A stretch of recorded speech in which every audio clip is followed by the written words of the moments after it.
Welcome to Maths for All. I'm Aisling Flynn. This is higher level.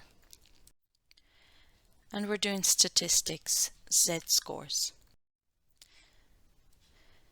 So what are z-scores? If a value is one standard deviation above a sample's mean, it has a z-score of +1. And if a value is two standard deviations above a sample's mean, then it has a z-score of +2.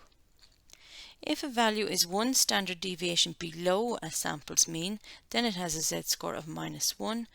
And if a value is two standard deviations below a sample's mean, then it has a z-score of -2, etc. Okay, so here we see that if a value is above a sample's mean, it will have a positive z-score. If it is below a sample's mean, it will have a negative z-score. And these are simplified examples. Most of the values will not be exactly one standard deviation above or below, etc. You can have z-scores of 1.25, of -2.3, or -0.7. Okay, so they don't have to be whole numbers.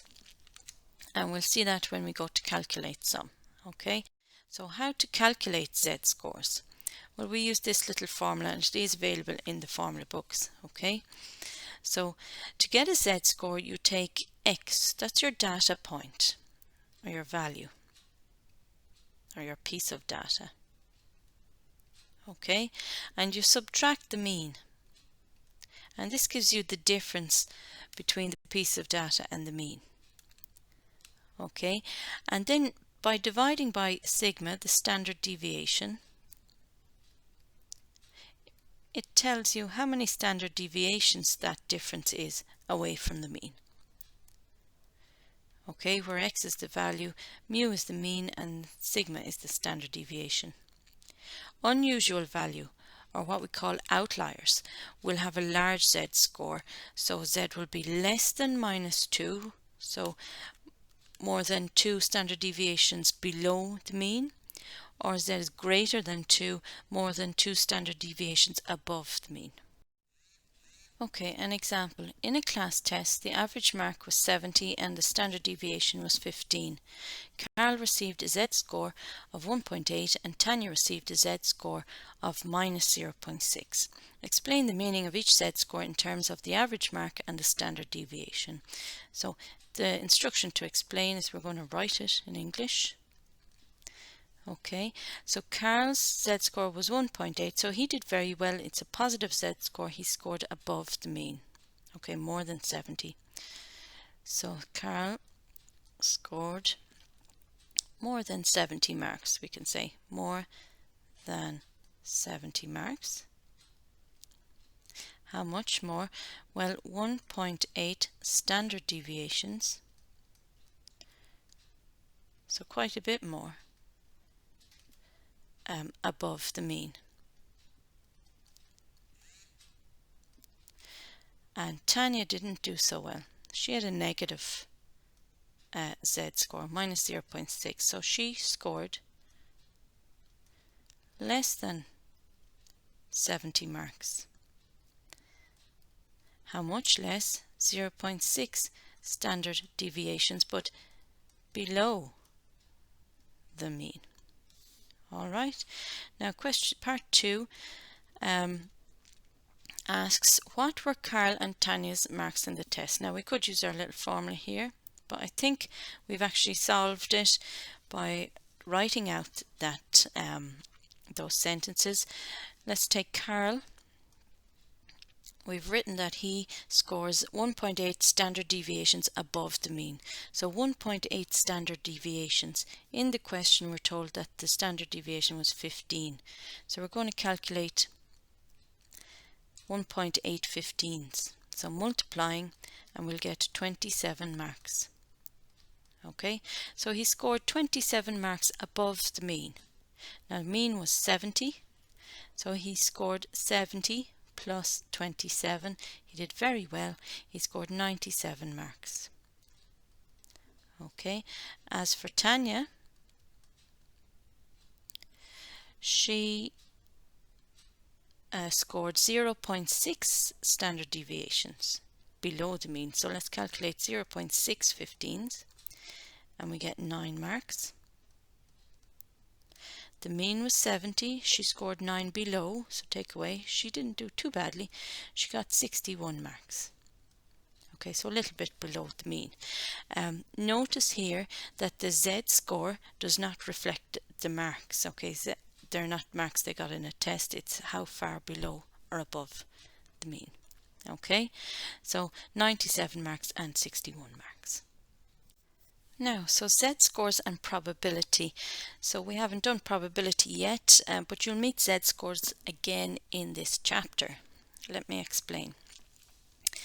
If you're given a normal distribution, so a big data set that's spread out normally, okay, or about the mean, symmetrical, you may be asked, what is the probability that a value chosen at random, so if you choose one piece of data at random, what is the probability that that piece of data is below a chosen value x, so is less than or below a value of x? Okay, so the first thing to do would be to calculate the z-score of x. So you're not dealing in exam marks or heights or whatever, you're now dealing with a z-score, placing it on the normal distribution. Okay, and we have a table to use. Using the table on page 36 and 37 of the formula tables, we can do this.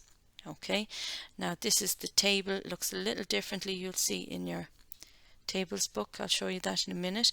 But there on the left hand side, on this column, you'll see Z for z-score. Okay, and you see a whole range of them, and we'll go through how to read that now in a minute. Okay, and in the middle are all probabilities.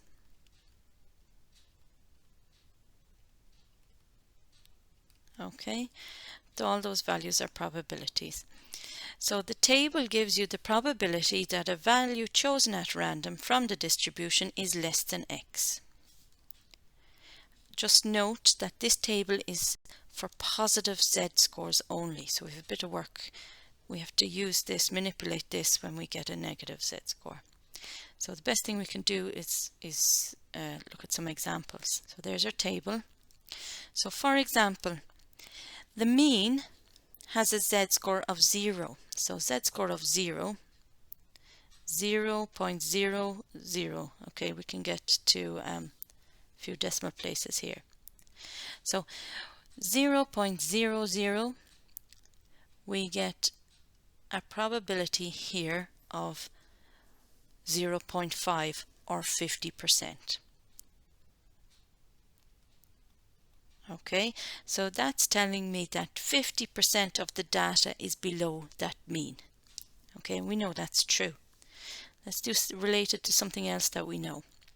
Another example, a value that is 2 sigma, so 2 standard deviations above the mean, has a z-score of 2. So let's find 2. So 2 is here, 2.0, 2.00, so we're sticking with the first column. Okay, and we get 0.9772, so 97.72%. Okay, so if we were to use our empirical rule, we know that 95% of the data is between the two standard deviations marked above and below, minus 2 standard deviations, plus 2 standard deviations. Okay, not very symmetrical. Okay, so the question is asking how much data is below here, including the left hand tail.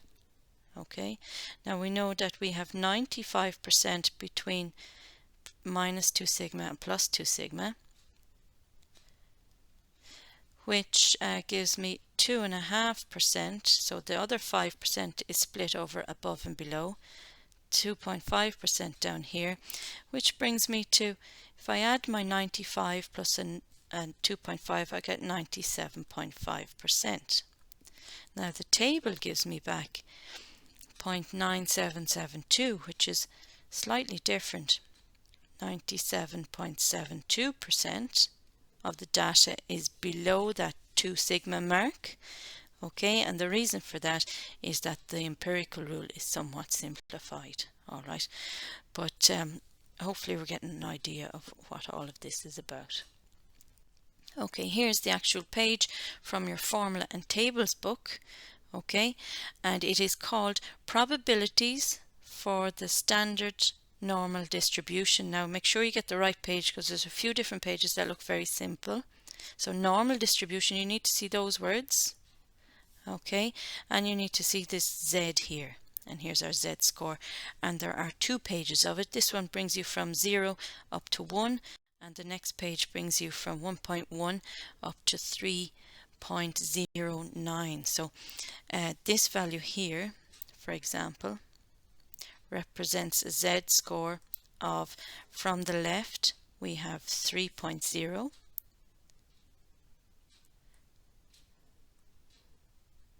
and from up here we have this extra digit of 9. Okay, 3.09 is the largest Z score we have here, and you can see that 99.9% of the data is below this, below 3.09 standard deviations above the mean. Okay, includes nearly everything. Okay, so only probabilities for the positive Z scores are given, and probabilities are given for less than. So let's look at an example.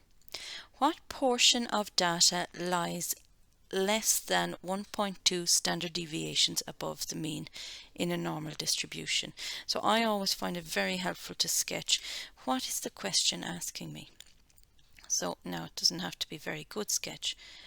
Alright, so let's say this is our normal distribution, there's the mean. Okay, and say that's plus sigma and that's plus 2 sigma. We're used to this picture now. Let's say 1.2 sigma is here, plus 1.2 sigma. Alright, so the question is asking what portion of the data lies below this value. So it's asking you what percentage of all the data is included in what the shaded region here. Okay, so in maths we write it like this. What's the probability? Oh, so this is probability. So what are the chances that a value chosen lies below 1.2 sigma below the mean? Okay, and we write it P for probability that Z is less than or equal to 1.2. Well, now we have to refer to our table. Okay, so we need to find our table. We need to find Z score of 1.2. So 1.2 is here, and it's 1.20 because there's nothing after the 2. So our value is 0.8849. Okay, so we got a probability of 0.8849. And if we want to answer a question, what portion of the data lies less than 1.2 standard deviations above the mean in a normal distribution?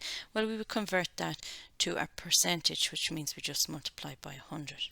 And we get 88.49% of the data lies below 1.2 standard deviations above the mean. Now, moving on. For negative Z scores, we have to use the fact that the distribution is symmetrical, so that the probability that Z lies below plus 1.2 is the same as the probability that Z is above minus 1.2. Now, what does that mean? Let's sketch it. Okay, so let's take our sketch from previous. All right. And I'm going to be very rough with this sketch. So this is a Z score of plus 1.2, and we calculated from the table that this portion of the data, the probability that a value lies in there, was 0.8849. So that's from the previous question. Okay, so when you're given a negative value, okay, or if you're asked a negative value, we can use the fact that the probability that a value lies to the left of a positive 1.2 is the same, let me write it in my mean, as the probability that a value lies to the right of a minus 1.2. That would be also equal to 0.8849. Okay? However, what happens if you're asked what's the probability that your z-score is below the negative value, not above? So what happens if you were asked, again I'm sketching, what's the probability that a value lies below, so to the left of minus 1.2? Well, we use what we have already. If so take this information to here. Okay, so full probability, 100% of the normal curve. If you take away the 0.8849, that's the probability that it lies above. Okay, then you'll get the probability of what lies less than or to the left of it. So 1 minus 0.8849. So we have to use this information creatively sometimes, and I get 0.1151 or 11.51% if we're looking for portions, okay, or how much of the data. For probabilities asking greater than, we subtract the less than value from 1. So similarly to what I did on the previous slide, if the question asked you to find what is the probability that a value has a z-score of more than 1.2, so greater than, well, we use the fact, so more than, let's use our sketches again. Okay, very artistic. So 1.2, so more than, that's what the question is asking. Okay, well then we take 1, or what is a whole distribution, the whole lot, and we subtract the less than. So this is what the table gives you, and this was 0.8849, okay, from the tables. And so we get our 0.1151 or the 11.51%. Okay. Now for probabilities between two values, we subtract the smaller area from the bigger area. Definitely helps to sketch in this case. Okay, so let's have a look at this and let's sketch. Okay, so firstly let's read the mathematics. What's the probability that a value has a z-score between 0.5, so positive, and 1.2 positive? So let's sketch that. So our normal distribution, whoops, and 0.5 would be perhaps here, and 1.2 might be up here. So it's asking what's the probability of selecting a value that has a z-score between these two lines. Okay, so it helps that they're both positive in this case. Now, so what are we going to do? We'll start with the bigger one, which is 1.2. Okay, so sketching that, 1.2. That gave me the probability of all the data less than z-score 1.2, and we found that that was 0.8849. Okay, and we're going to subtract from that the value that we get for z-score 0.5. You can see that this area is smaller, and if we subtract them we'll get this strip in the center here between the two lines. Okay, so we'll have to refer to our Z tables now to get a number for the 0.5. Okay, so looking for 0.5, I find it here, 0.50, there's no other numbers with it, and I get a probability of 0.6915. 0.69. Okay, so the table gave us a value over here for z-score 0.5. We got 0.6915. So what is the probability of choosing a number, a piece of data that has z-score between 0.5 and 1.2? So we subtract those two numbers, 0.8849 minus 0.6915, and I get 0.1934. Okay, so that probability is always between 0 and 1. If you were asked what portion of the data, what percentage of the data, then you'd have 19.34%. Okay, so here's an example. The height of Irish adult females is normally distributed with a mean height of 165 and a standard deviation of 3 centimeters. What percentage of Irish women have heights between 160 centimeters and 174 centimeters? Okay, so lots of information there. We've got our mean here. We've got our standard deviation here. Okay, what percentage of them have, we have two values here, 160 and 174. Okay, so the first step is to calculate the z-scores. Okay, so using your z-score formula, find the difference and divide by sigma.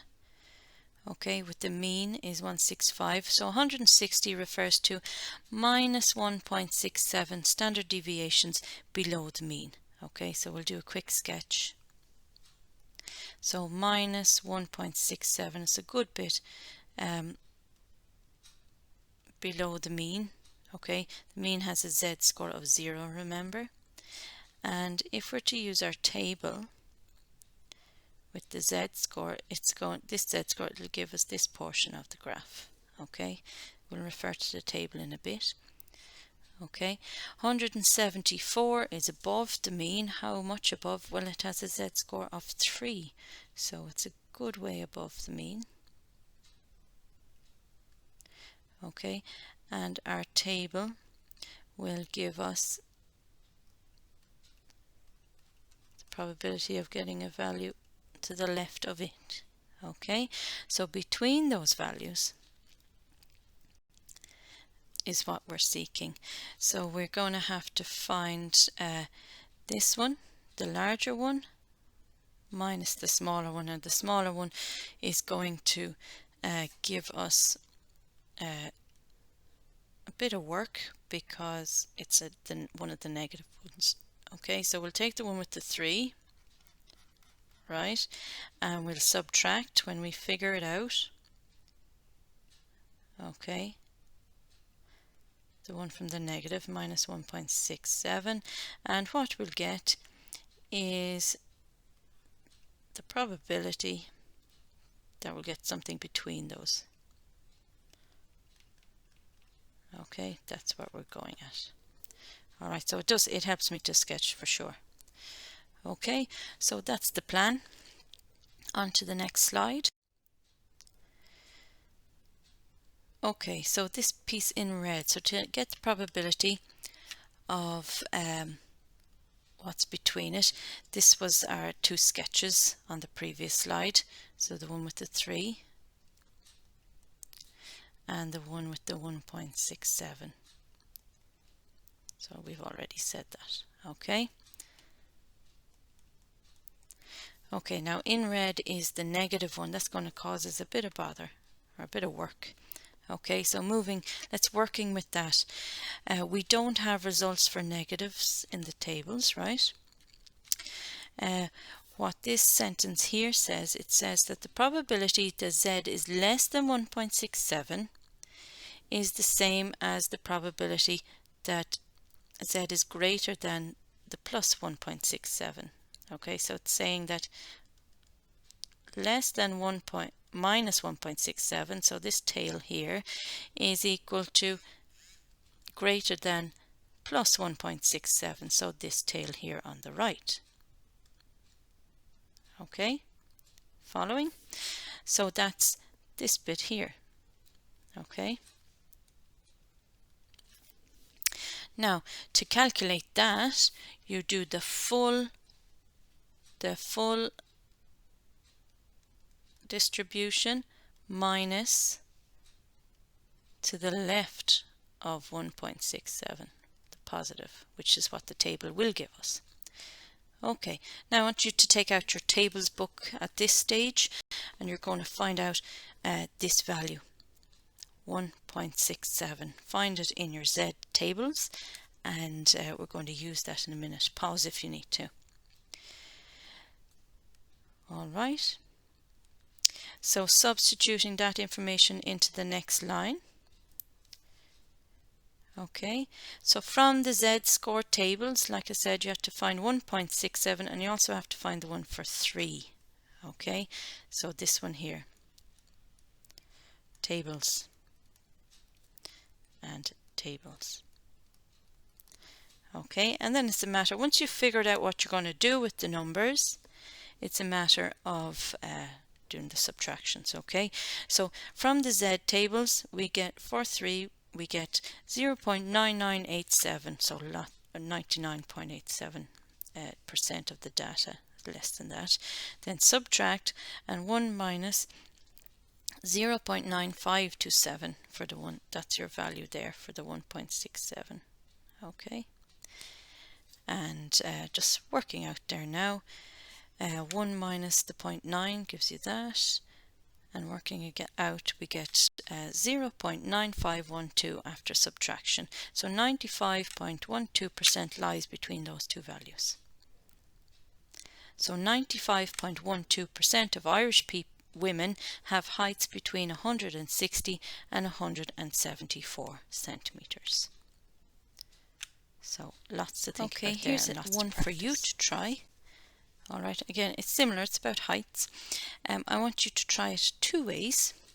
I want you firstly to use Z-scores. I'm going to give you the answer, see can you arrive at it, and I get 81.85%. You can also arrive at the answer by using your empirical rule from the previous video, okay? And when you use that, it's a bit more generalized. Okay, it's not perfect. You get 81.5%. So have a go at that.